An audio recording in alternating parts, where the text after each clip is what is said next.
BJP के महामंथन पर CM के तंज पर केंद्रीय मंत्री गजेंद्र सिंह शेखावत ने पलटवार कर कहा कि कांग्रेस के लिए चिंतन लेपर्ड सफारी था, जिसके परिणाम स्वरूप इस्तीफे के रूप में आ रहे हैं। उन्होंने कहा बीजेपी की कार्यप्रणाली को गहलोत और कांग्रेस समझ नहीं पाए, जिसके कारण दो प्रदेशों में सिमट गए।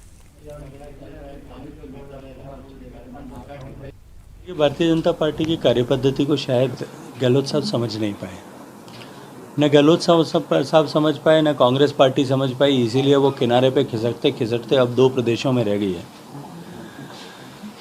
कांग्रेस पार्टी ने पहली बार चिंतन शिविर किया। चिंतन शिविर के नाम पर जिस तरह का आमोद प्रमोद हुआ, चिंतन शिविर के नाम पर जिस तरह के वहाँ 2 दिन बिताए गए, ये सबके सामने है।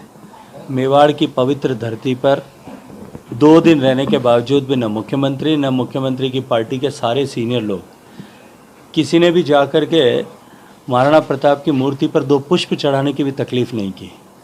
उनके पास में महाराणा प्रताप को पुष्पांजलि करने का समय नहीं था और जो है जंगल में सफारी करने का समय इन सबको मिला था। जोधपुर हाईकोर्ट में अमन चोपड़ा मामले में सुनवाई हुई। एक बार फिर जांच में सहयोग के लिए अमन चोपड़ा को डूंगरपुर आने को कहा गया। 27 मई को सुबह 11 बजे से 5 बजे तक उनसे जांच में सहयोग के लिए कहा गया है। 8 जुलाई को मामले में फिर सुनवाई होगी। तब तक अमन चोपड़ा की गिरफ्तारी पर रोक जारी रहेगी।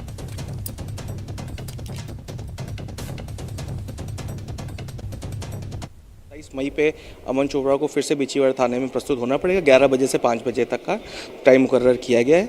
पिछला जो पूर्वादेश था कि बिचीवाड़ा थाने की एफआईआर के अंदर अरेस्ट पे स्टे और यदि कोई और एफआईआर लॉन्च होती तो उस पे भी स्टे वो बदस्तूर जारी रखा गया है 8 जुलाई तक। पब्लिक प्रोसिक्यूटर साहब ने कोर्ट को इन्फॉर्म किया। उन्होंने ये कहा कि अमन चोपड़ा से जब पूछताछ की गई तो उनसे कई सवालात प्रोग्राम के बनाए जाने के बारे में पूछे गए। उन्होंने ये बताया कि एक्सटेम्पोर प्रोग्राम होता है, क्योंकि ये पैनल डिस्कशन होता है, लाइव प्रोग्राम होता है। और उन्होंने ये बताया कि भाई इसके अंदर जो कोई स्क्रिप्टेड प्रोग्राम नहीं होता, जिसमें कोई स्क्रिप्ट राइटर नहीं होता है और इसके अंदर जो भी कार्रवाई होती है ये जो मेरा काम मॉडरेटर का होता है और मैं उस समय पे उसको एक्सटेम्पोर ही उसको चलाता हूँ। तो जो है इन्वेस्टिगेटिंग एजेंसी का ये व्यू है कि ये इतना बड़ा कार्यक्रम इतने बड़े चैनल के ऊपर जो है एक व्यक्ति जो है अपनी खुद की सूझबूझ से नहीं चला सकता, ऐसा उनका मानना है। तो इसके लिए जो है उन्होंने कहा है कि हम और पूछना चाहते हैं कि इसमें और कौन कौन प्रोग्राम के प्रोडक्शन के अंदर या आइडिया के अंदर या कॉन्सेप्ट के अंदर और कौन कौन लोग इन्वॉल्व हैं। बूंदी के रामगढ़ विषधारी टाइगर रिजर्व को प्रदेश के चौथे टाइगर रिजर्व का दर्जा मिलने के बाद वन्यजीव विभाग अभ्यारण्य में बाघिन लाने की तैयारियां तेज कर चुका है। टाइगर T115 के आने के बाद जल्द ही बाघिन आएगी। यह अभ्यारण्य बूंदी जिले में अरावली की पर्वत श्रृंखला के बीच निकल रही मेज नदी और सघन वन के 307 वर्ग किलोमीटर में फैले क्षेत्र को 1982 में वन्यजीव अभ्यारण्य का दर्जा मिला। 1985 से बाघों की संख्या घटी। 1999 में बाघ विलुप्त हो गए। अब राज्य सरकार ने गजट नोटिफिकेशन जारी किया।